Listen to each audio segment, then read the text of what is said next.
Hi, everyone. Welcome to Lessons in Leadership. Steve Adubato with my colleague Mary Gamba, who is wearing a brand new outfit we've never seen before on Lessons in Leadership. Mary, before we go to our good friend Patrice Ventura, why did you go with red? I went with red. I watch our shows. We just taped our 200th episode today, so I'm very proud of that. And I find that the colors jump off of the blue background, so I really like the reds, the yellows, the light blues. So I'm just trying to, shake it up a little bit, but I'll receive your feedback in any way you want to give it right here on television. Patrice, we've known Mary, we've been friends and partners and colleagues for a long time. Does she not look great? She looks awesome. All right, beautiful, Mary. This is 50. I'm letting the world know I just turned 50 a few months back. So I'm trying to embrace it, trying to keep. When I get there, I'll let you know. So hold on, Patrice Ventura. Let's be serious right now. We're now joined by our good friend and colleague, Patrice Ventura, Vice President of Talent Development, Human Resources at Hackensack Meridian Health. Good to see you, Patrice. Good seeing you too. Pleasure to be here. Let's disclose right away that we have worked with Patrice, who is a great leader at HMH in a whole variety of areas, but the primary area we worked in is on physician leadership. Explain to folks, we have a Physician Leadership Academy that HMH has and that we've been honored to be a small part of. Patrice, tell folks why physician leadership, we'll talk about talent development overall after that. Why is physician leadership more critical now than ever before? Well, physician leadership is truly essential in a healthcare organization, as you can imagine, and it really does make a difference. So for physicians who have been at the bedside practicing clinically, to be able then to transition into that leadership role and to have the lessons, and Steve and Mary, you've been great partners with us in establishing our Physician Leadership Academy at Hackensack Meridian Health. It really does make a difference to provide that extra education to our amazing physicians on what leadership is all about. Yeah, and along those lines, I'm not going to give the name, but one of our physician leaders we've been working with for the last several years, Patrice, just was promoted to become the chief medical officer of one of the many hospitals within the HMH system. And I know it's not just for me, Mary, but mostly for Patrice and her team. When that happens and a physician who's a great clinician becomes a chief medical officer and has such a huge portfolio, that's got to be rewarding on a lot of levels, Patrice, for you. Complete sense of pride in the physician, but also the organization. So I think one of the keys is really selecting the right talent from the beginning. Right. And to be honest, the physician you're talking about already had it. And essentially, when they come into the Physician Leadership Academy, they hone those skills and they get to practice and stretch themselves. And it's really amazing to see people flex those new muscles that they may have in a different way. It is incredibly rewarding for us as coaches in the field as well. Mary, please. Patrice, let's take a deep dive into that, really about the attracting great talent.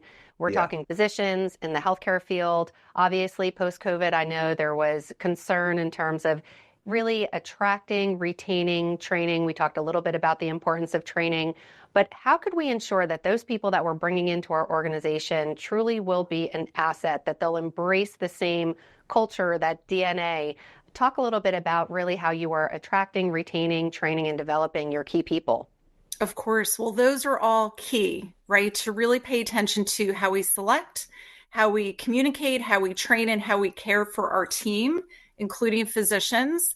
So at HMH, or Hackensack Meridian Health, we really focus in on the organization or the network culture. So we have what we call a committed coach culture with our more than 3,000 leaders across the network. And each of those leaders, we look at the most important person to their team, establishing the climate, establishing the environment. So culture plays a key role in all of this from the beginning. Yeah. Patrice, I'm curious about this. I have a book. Thanks for the feedback. This is in our leadership library that people can see if they look on our website. And Patrice, we've been doing this for years. We ask people, as soon as they get into coaching with us and the Physician Leadership Academy, we ask them to go through what's called a 360 feedback exercise, where they ask the people around them, what are my greatest strengths as a leader? and identify one opportunity to improve. Long-winded way of asking this. The book is called Thanks for the Feedback. Do you think most professionals are particularly thankful when they get feedback regarding where they need to improve, or are most of us still incredibly defensive? I think it depends. So I think if people are very self-aware and they lean into that and they are looking at opportunities to grow and understand that no matter what position you're in, we always have those opportunities to leverage our strengths, but also identify opportunities. Then if we have that open mind, so I think it goes back to your question earlier about selecting talent, selecting the right talent, and having people coming in who are open to that. Is it easy always to accept feedback? No.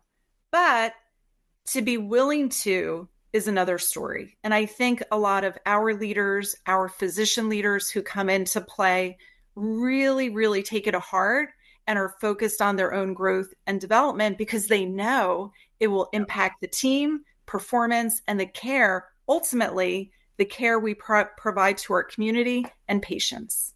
As Mary jumps back in, I like how Patrice is saying, it's not easy to hear it, but it's part of your development. And the other part of it, as Patrice well knows, is that our curriculum focuses on a leader needing to provide critically important feedback. we're not going to say what it was, but I called Mary in between segments today where I said, Mary, I'm going to give you a piece of feedback in real time. And Mary, I think you actually said, thanks for the feedback. Yeah, I said I received that feedback, and I love feedback in real time. If you waited till the end of the tape day, and I'll say what it is. Can we say what it is? I mean, no. Doesn't matter. Mary, without going into it, it was a verbal tick. Yeah, that's all. It was something that I was saying that I didn't need to be saying, and now I'll be more aware of it. And I know more people would be defensive. I love feedback, especially in real time. It once in a while I will say to Steve, so when I do say to Steve, you're way off base here. I really hope that. But in this situation, I said, thank you. People are watching. I really appreciate that feedback. But Patrice, that really brings me to my next question.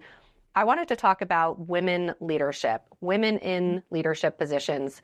Steve and I have gone back and forth about this. His way of giving feedback to others, my way is very different, a little bit more collaborative, a little bit different tone, move on a little bit quicker. I would love to get your That would be you. That would be you. That would be me. Oh, no, Steve, I was describing you. No. So, Patrice, I just wanted to get your take. Number one, and it is a two-part question, which I know we shouldn't be doing, but I will say it. Do you believe that women and men do lead and communicate differently? But how have you succeeded? What tools, tips can you offer to other women, up-and-coming women who are in their 20s, 30s, looking to thrive and survive and succeed? Love to hear your thoughts on women in leadership positions. Thank you. Great question. Honestly, I feel that it's really unique to the individual. So putting gender aside, I think throughout the years, we may think that women communicate differently than men and men communicate differently than women. But I think it's really goes back to the style, the personality, the experiences of whoever the leader we're talking about. So we have seen both genders really communicate well and in different ways. And it's really more related to style and the strengths of the person.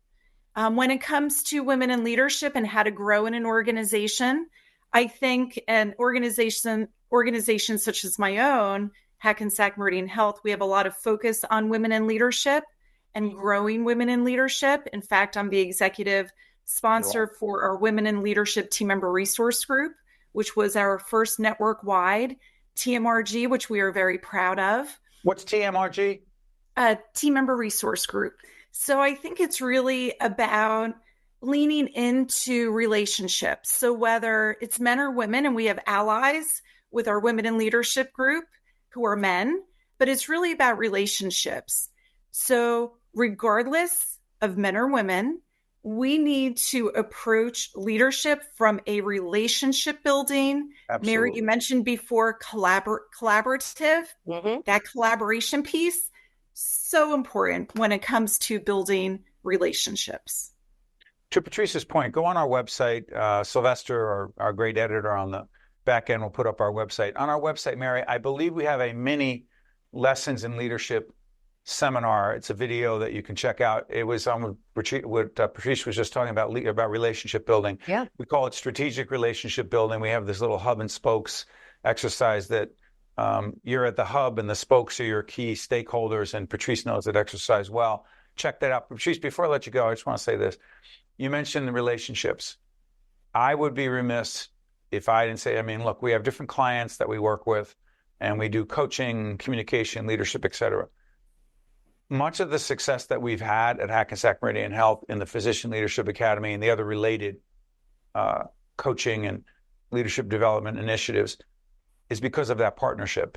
We are collaborating, giving feedback to Patrice giving feedback to us. We're constantly tweaking, adapting, changing, and that's a big part of our success.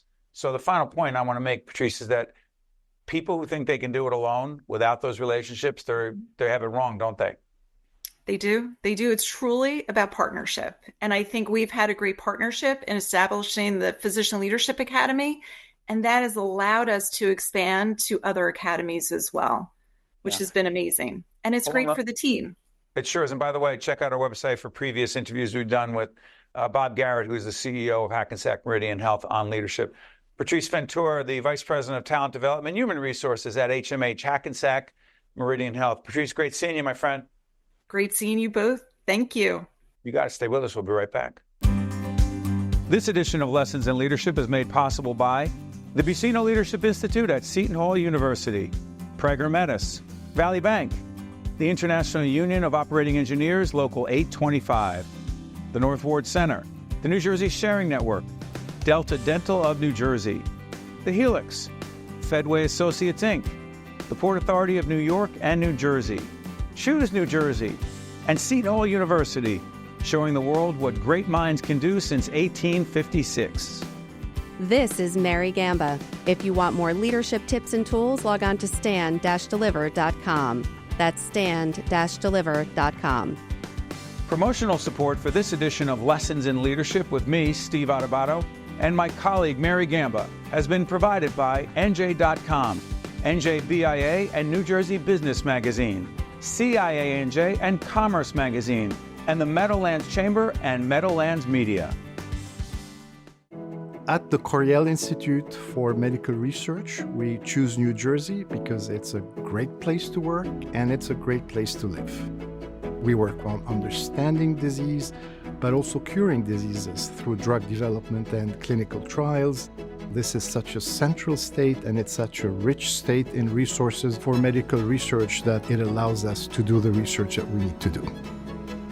This is New Jersey. It all happens here.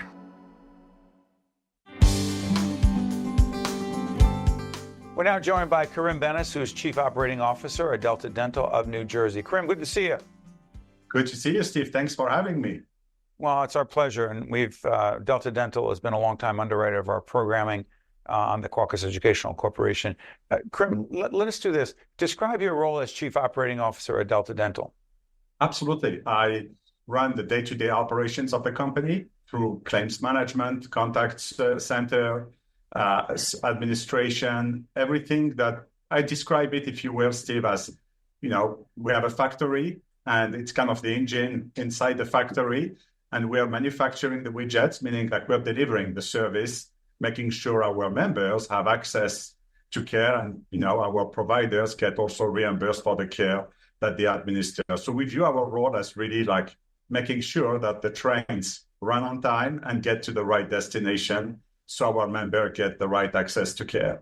But it's more than that, because one of my favorite classic books that you know well, Who Moved My Cheese, by Dr. Spencer Johnson, is about change. You are a change agent. You have led change. You continue to lead change. You led change over at Walmart. You're doing what you're doing now. So a lot of COOs do not lead change.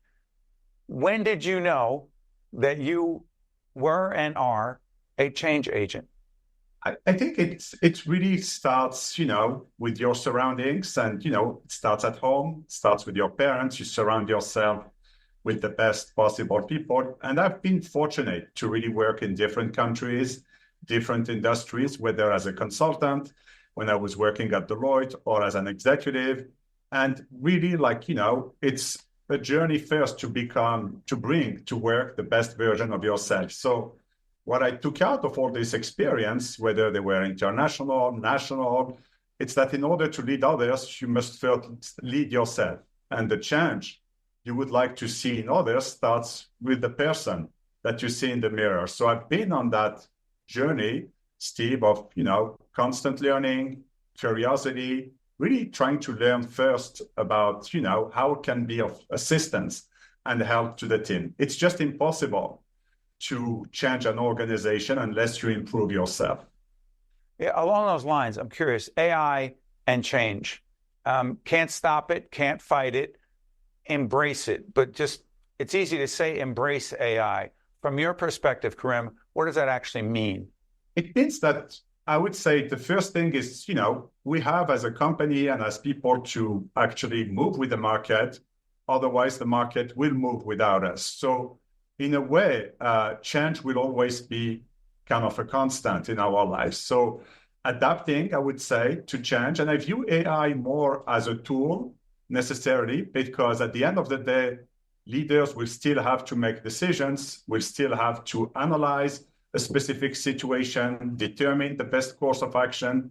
AI can't do that, but AI can be a powerful tool in providing you more input, probably getting to a more granular analysis. So you have the right tools as a leader to make a decision. So AI will have a profound impact on our day-to-day lives.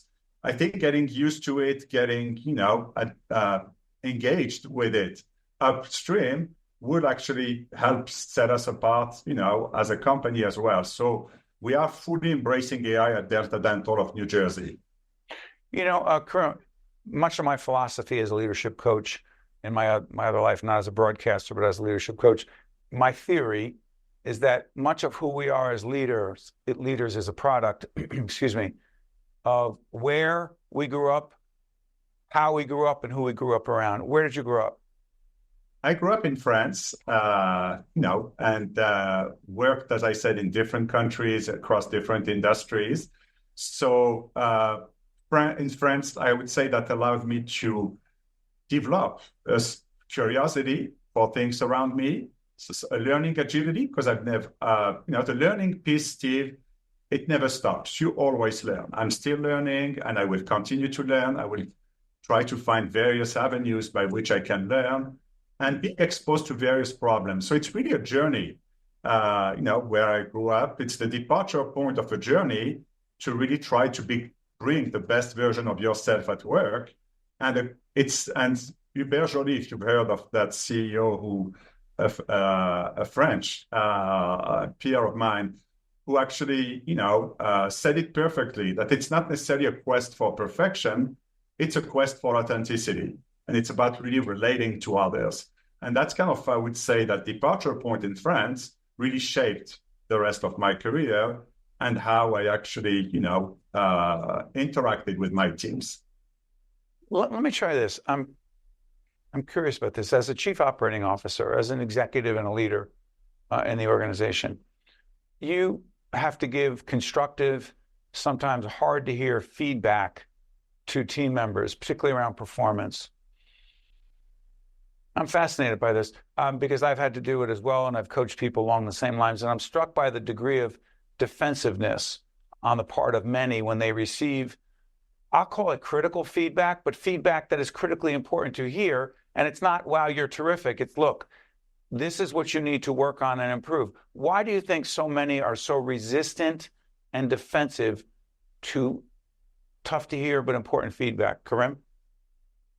I think we all received tough feedback. I would call it probably constructive feedback. That's the way I look at it, because the skills I've developed on my career came from the folks who have actually, been very generous in giving me a lot of feedback. So I've been, since that day, very proactive in seeking feedback. So to your question, I would say it just depends how you frame the feedback and how and how you look at it, how folks, they have a hard time looking at it because they probably see the instant, the moment, and not necessarily the entire kind of development journey that's ahead of us. So yes, I've had to give some feedback, some I would say constructive feedback, some actually feedback that highlighted areas to develop, but it's with the spirit of really, helping folks get to the next level. So I think if you have that view in mind that at the core, it's about developing people,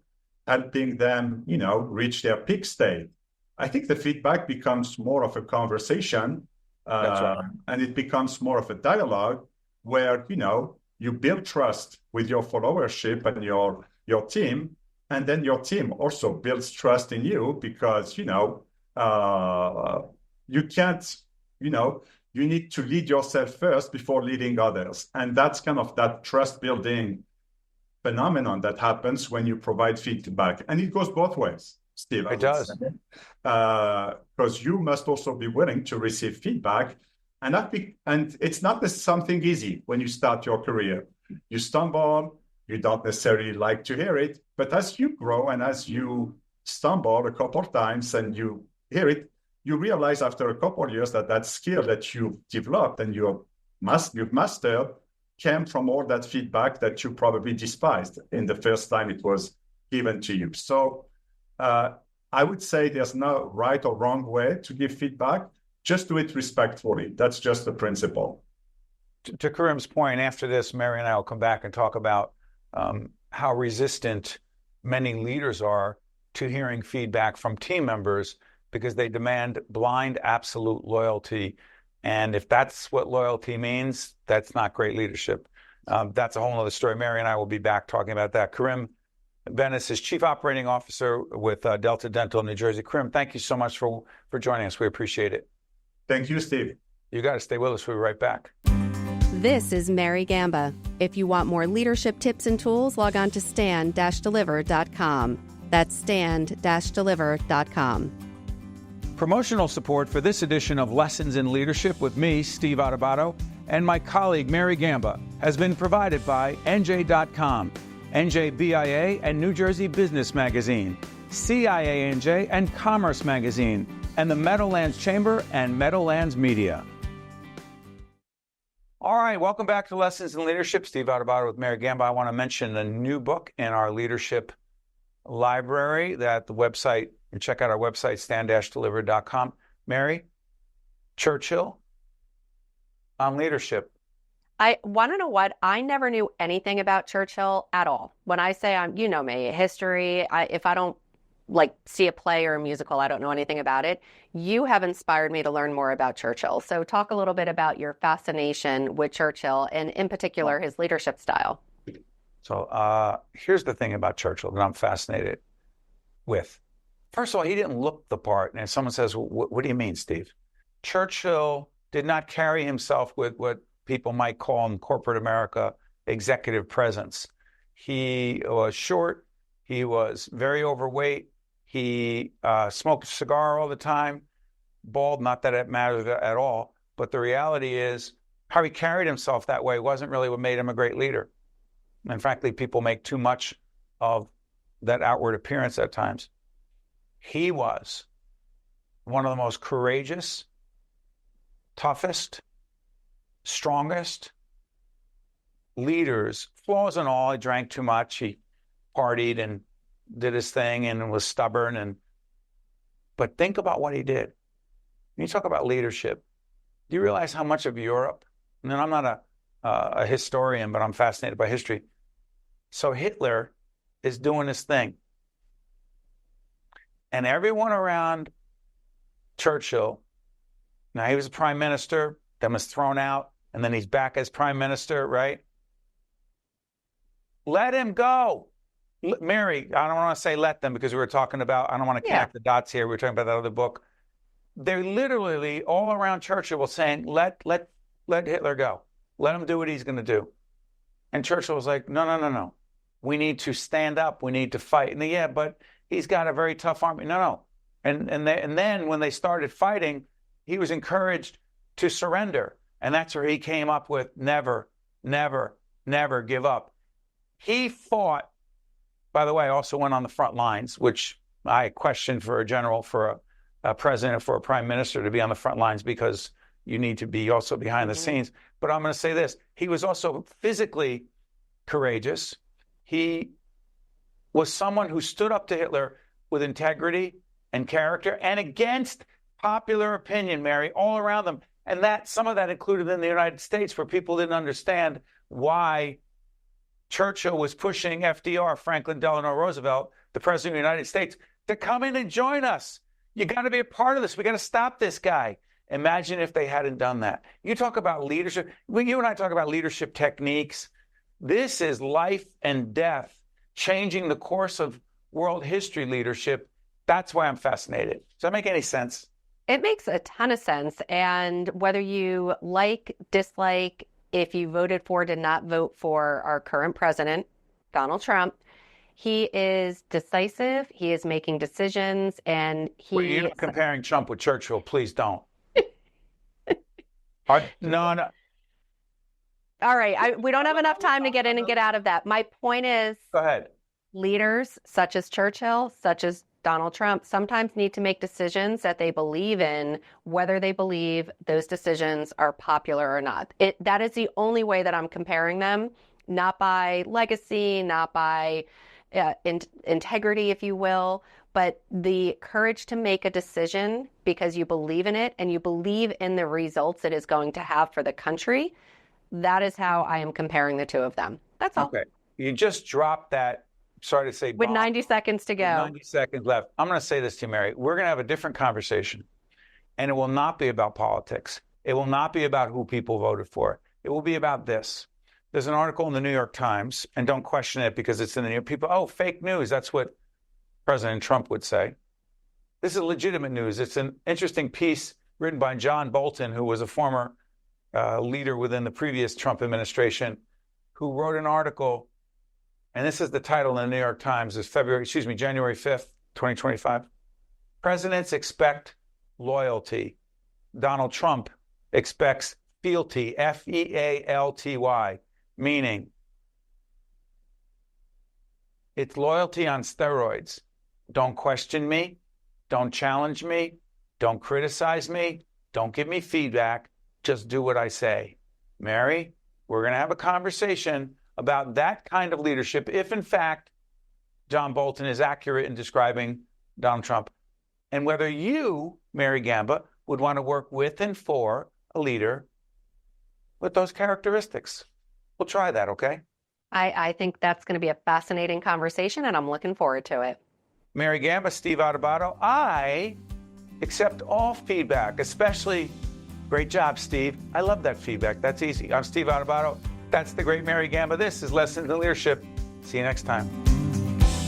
This edition of Lessons in Leadership is made possible by the Buccino Leadership Institute at Seton Hall University, Prager Metis, Valley Bank, the International Union of Operating Engineers, Local 825, the North Ward Center, the New Jersey Sharing Network, Delta Dental of New Jersey, the Helix, Fedway Associates, Inc., the Port Authority of New York and New Jersey, Choose New Jersey, and Seton Hall University, showing the world what great minds can do since 1856. This is Mary Gamba. If you want more leadership tips and tools, log on to stand-deliver.com. That's stand-deliver.com. Promotional support for this edition of Lessons in Leadership with me, Steve Adubato, and my colleague Mary Gamba has been provided by NJ.com, NJBIA and New Jersey Business Magazine, CIANJ and Commerce Magazine, and the Meadowlands Chamber and Meadowlands Media.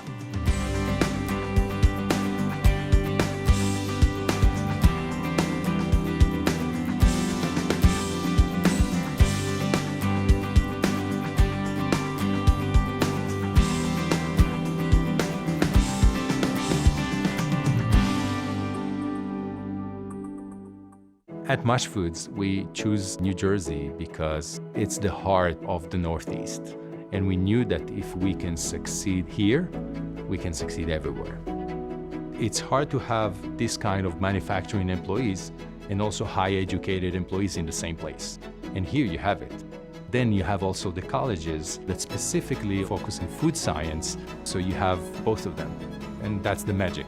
This is New Jersey. You can do anything here.